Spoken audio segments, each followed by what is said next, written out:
Salut tout le monde, c'est Big Gaming 84 et on se retrouve aujourd'hui pour le tuto peinture de la tanquette L333 italienne de chez S-Model, donc une boîte avec deux modèles à l'intérieur. Et on va commencer avec du Desert Yellow XF59 de chez Tamiya à l'aérographe. Alors, honnêtement, c'est un modèle qui est simple à assembler et très simple à travailler.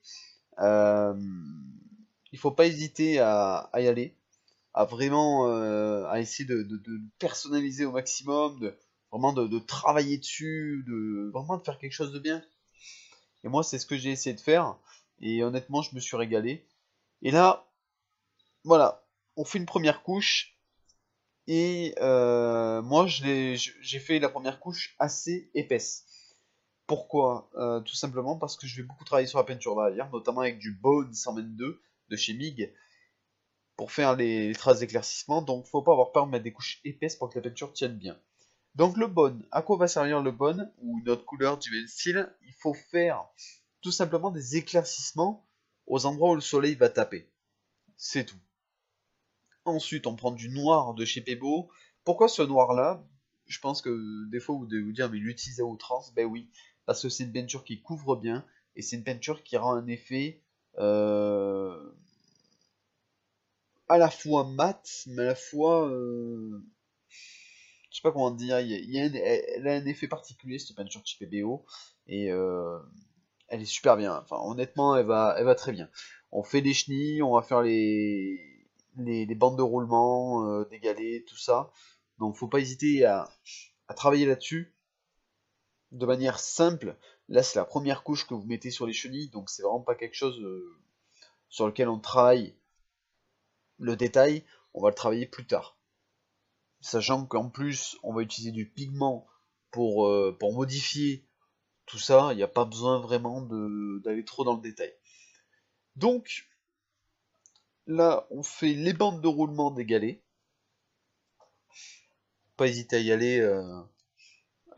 aller, bien comme il faut avec un pinceau fin. Moi, j'ai des pinceaux très fins. Même si j'en ai pas assez, il m'en faudrait plus. On est tous pareils pour ça, il nous faut toujours plus de matos que ce qu'on en a. Donc, une fois qu'on a fait cette étape, on va passer au X10 Gunmetal de chez Tamiya. Et là, vous reprenez, vous faites les chenilles. Alors, vous reprenez, vous faites comme une sorte de brossage. Euh, Et pareil pour les mitrailleuses. C'est le même système.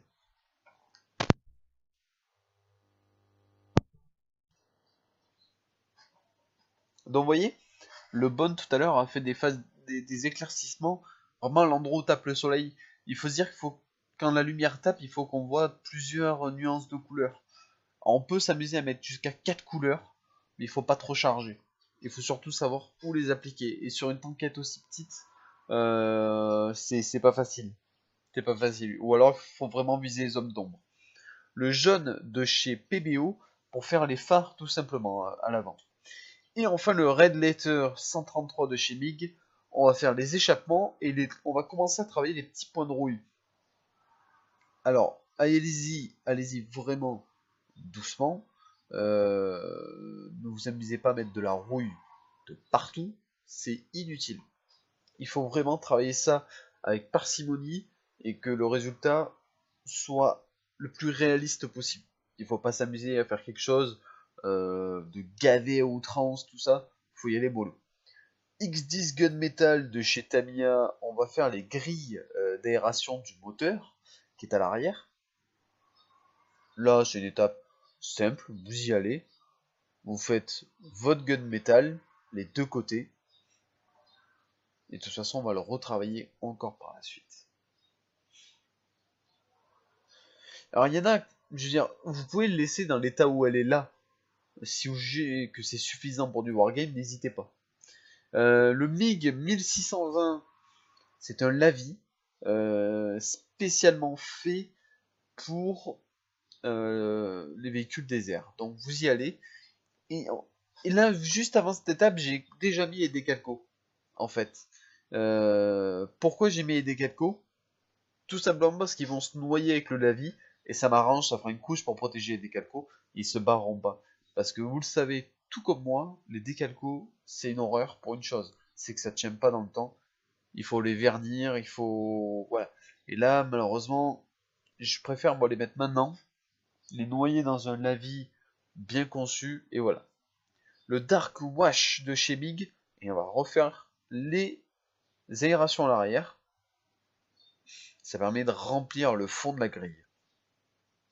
Et également sur les échappements pour faire cet effet de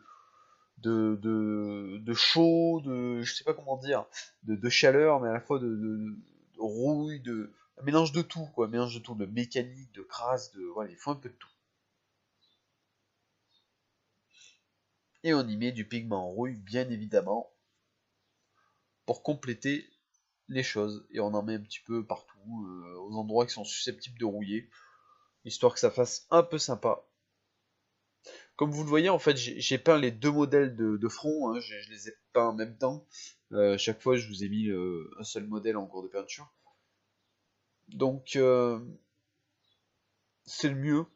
Moi, je fais comme ça. Comme ça, je vois les erreurs que je fais sur le premier, je ne les applique pas sur le deuxième, etc.